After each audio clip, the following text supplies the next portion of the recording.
bakunzi bacu ba Haleluya Amina TV, turabashuje mu izina rya Yesu Kristo.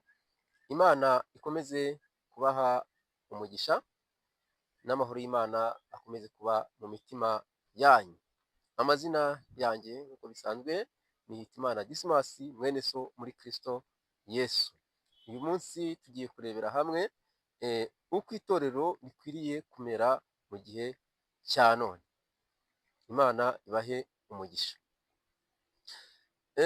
Ariko reka tubanze dusenge Imana, reka tubanze twiragize Imana, kuko ibikorwa by'umukristo byose aba akwiriye kubanza kwiragiza Imana. Mana, turagushimye, tugushimiye urukundo rwawe, tugushimiye ko udukunda, tugushimiye ko waduhaye agakiza, wagize neza. Agakiza ntikari akacu, twe twari ibyo kurya by'inyamaswa, ariko ushimwe ko watugize ubwoko, natwe tukaba ubwoko bwawe, kubera ko wagiye ku musaraba ukabambwa, twese tukabamburwa, ukaduhuza n'ubwoko, ukaduhuza na Data wo mu ijuru. Ngaho gahunda y'uyu muyoboro yose iyoborwe nawe, kandi ijambo ryawe rize gushyigikira imitima yacu. Ijambo ryawe uzi inyuma yaryo usohoze icyo waritumye, mu izina rya Yesu Kristo ntitubigusabye, amen. Imana rero ibaha umugisha. Nk'uko nari mbibabwiye, tugiye kuganira ku itorero ry'Imana mu gihe cya none.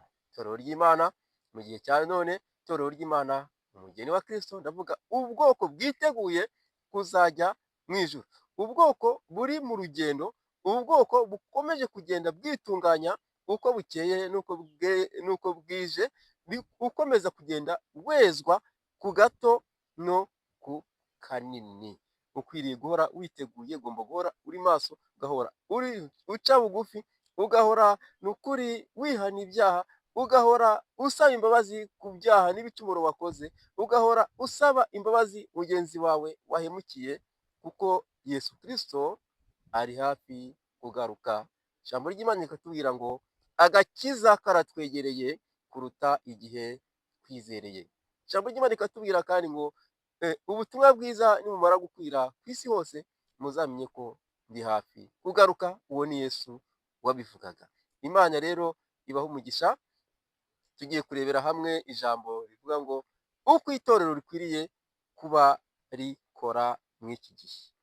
Turabanza turebe ese mu gihe ryatangiraga bwo ryakoraga rite. Twifashishe ijambo ry'Imana mu Byakozwe n'Intumwa ibice 2 umurongo wa 43 tugeze ku murongo wa 47.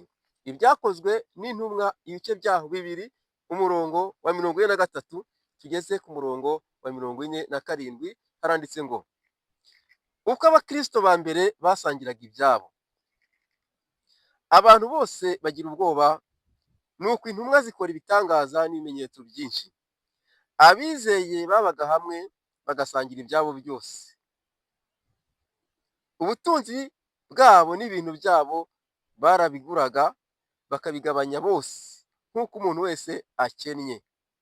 Kandi iminsi yose bakomezaga kujya mu rusengero n'umutima uhuye, n'iwabo bakamanyagura umutsima bakarya bishimye, bafite imitima itishama, bahimbaza Imana, bashimwa n'abantu bose, kandi uko bukeye Umwami Imana ikabongerera abakizwa. Amen. Imana idufashe. Uko itorero ryera ryari bimeze, kandi n'uno munsi itorero ntago ryahindutse. Abantu bafite ikibazo, cyangwa se abantu bafite ibitekerezo, cyangwa se abantu bareba byinshi bakavuga ngo itorero ry'Imana ntirikiriho. Icyo ni ikinyoma gikomeye. Itorero ry'Imana ririho, nuko ridapimishwa amaso, nuko ritarebeshwa nk'uko tureba. Itorero ry'Imana riri mu ibanga. Icyakora wowe ubwawe ushobora kumenya ko uri mu itorero ry'Imana. Ushobora kumenya ko uri umukristo, ushobora kumenya ko uri umugenzi ujya mu ijuru. Ariko undi muntu, nubwo Yesu yavuze ngo tuzabamenyera ku mbuto zabo, ku mbuto bakora, yego kuko ntago wasoroma, kuko ntago wasoroma umwembe ku gitovu, ntago wasoroma ipapayi ku rubingo cyangwa se ku mahwa. Nibyo tuzamwira ku mbuto zabo, ariko ntitwabamenya 100%. ariko wowe ubwawe ubasha kumenya ko uri umugenzi ujya mu ijuru. Tubonye rero itorero rya kera ryo mu gihe cy'intumwa uko ryari rimeze. Abizeye bose babaga hamwe bagasangira ibyabo byose. Abizera bose babaga hamwe bagasangira ibyabo byose, ndetse ibyo bafite bakabigurisha, ibintu bakabishyikiriza intumwa, bakagenda bagabanya, ntawagiraga icyo akena muri kiriya gihe cy'itorero rya kera. Imana yacu idusubize ibihe bya kera, idusubize igihe cyo gukizwa, igihe twakizwaga. Hari igihe umuntu amara gukizwa, kubera ko Yesu agenda atinda kugaruka, kubera kutwihanganira no kwihanganira abatarakizwa kugira ngo nabo babanze bakizwe. Ahari ukagira ngo inzira ntayo, ukagira ngo se ubwami bwo mu ijuru bwararangiye. Oya, ntabwo bwarangiye. Ugasanga ucitse intege, ugasanga usubiye inyuma. Ariko niba utangiye gusubira inyuma, niba utangiye gucika intege, niba utangiye kuva mu byo kwizera, uyu munsi wongere ugarukire aho, kuko ijambo ry'Imana riratubwira ngo iminsi yo kujijwa Imana yayirengagije, ariko itegeka abantu bose bari hose kwihana. Iminsi yo kujijwa, iminsi y'ubusambanyi bwawe, iminsi y'ubujura bwawe, iminsi y'uburozi bwawe, iminsi y'inzangano zawe, iminsi yo gukora ibintu bibi biteye isoni, ibyo aka kanya niwizera ukava mu byaha, Imana irabyirengagiza. Imana yacu idufashe kandi itugirire neza.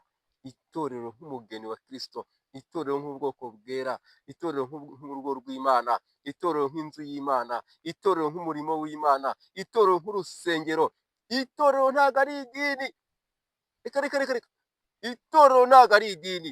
Itorero ni ubwoko bwera, ni abaronswe, ni abavuye mu bise by'amaraso ya Yesu, bakizera urupfu n'izuka bye, bakaba bategereje Yesu, bagahora bari maso. Abo ngabo bahora bari maso, abo ngabo bahora bahimbaza Imana, abo ngabo bahora bavuga ishimwe ryayo, abo ngabo bahora bababajwe n'abarimbuka, abo ngabo bahora baharanira gukora ibyiza. Nubwo Pawulo yavuze ngo mparanira gukora ibyiza, ibi bikantanga imbere, ariko abo ngabo bahora bezwa, bahora bitunganya, bahora basaba Imana imbabazi, bahora bakora ibishimwa n'Uwiteka. Iyo ayobye gato ahita agaruka agasaba imbabazi, iyo agize ibyo adakiranukaho ahita agaruka agasaba imbabazi. Ariko mu itorero rya mbere ry'intumwa ntawagiraga icyo akena. Hano ku murongo wa 47 ngo kandi iminsi yose bakomezaga kujya mu rusengero n'umutima uhuye. Mwumve ikintu itorero rya mbere ryari rifite. Babaga bafite umutima uhuye, ari umuntu umwe. Ntavuga ngo umurozi ngo arandoga, ntavuga ngo aranyiba, ntavuga ngo arankubita cyangwa se arantuka. Babaga bafite umutima uhuye. Imana itugirire neza, natwe Imana iduhe umutima uhuye. Bahimbaza Imana, bashimwa n'abantu bose. Mwino minsi abantu bose bimeze biti? Abaturanyi bawe barakuvugaho iki? Yewe watorero, yewe wa mukirisitu, yewe wa munyedini, yewe wewe witwaza ibitabo n'imifuka, abantu barimo kukuvugaho iki? Birashoboka ko hari ibyo wabangamiyeho. Basange nonaha ubasabe imbabazi.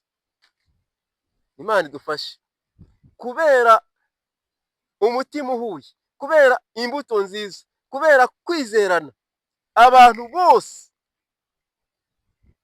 barabashimaga bose, kandi uko bukeye Umwami Imana ikabongerera abakizwa. Yesu Kristo rero ntahinduka, uko yari ari ejo n'uno munsi niko akiri. Uyu munsi n'umwizera, nawe ubasha kuba itorero rishimwe, nawe ubasha kuba inzu y'imigisha, nawe ubasha gutuma abantu bava mu bibi bakajya ibwiza, bava ibuzimu bakajya ibuzima, bashobora kubona agakiza nabo bakaba abana b'Imana, nabo bakazabona ingororano nziza. Imana rero ikomeze kubampera umugisha. Wibuke gutanga comment kuri iki cyigisho, wibuke koherereza mugenzi wawe ufite kuri WhatsApp, wibuke gukora subscribe niba utarayikoze. Imana ibampera umugisha mu izina rya Yesu Kristo, amen.